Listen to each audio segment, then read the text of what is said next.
The Gospel of John, chapter 2, 1 through 25. On the third day, a wedding took place at Cana in Galilee. Jesus' mother was there, and Jesus and his disciples had also been invited to the wedding.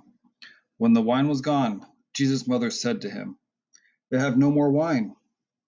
"Woman, why do you involve me?" Jesus replied, "My hour has not yet come." His mother said to the servants, "Do whatever he tells you."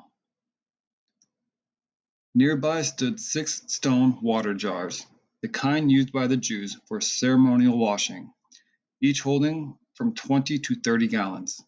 Jesus said to the servants, "Fill the jars with water." So they filled them to the brim. "Then hold them. Now draw some out and take it to the master of the banquet." They did so, and the master of the banquet tasted the water that had been turned into wine.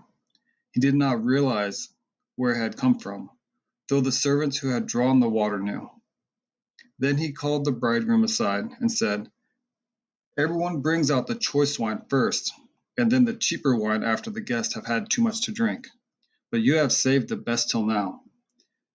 What Jesus did here in Cana of Galilee was the first of the signs through which he revealed his glory, and his disciples believed in him.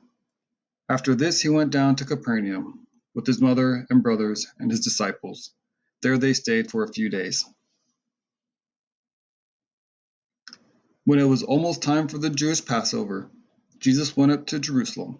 In the temple courts he found people selling cattle, sheep and doves, and others sitting at the tables exchanging money.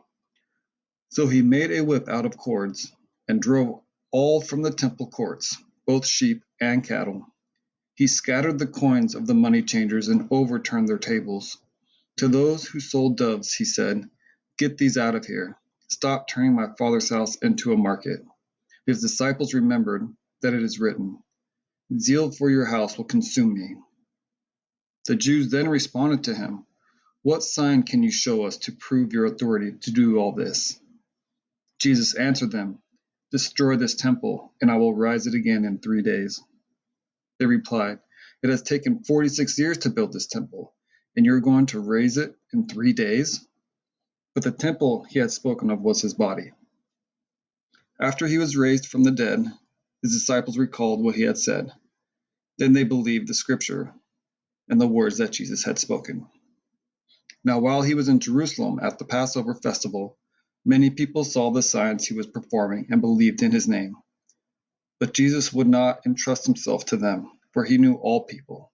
He did not need any testimony about mankind, for he knew what was in each person.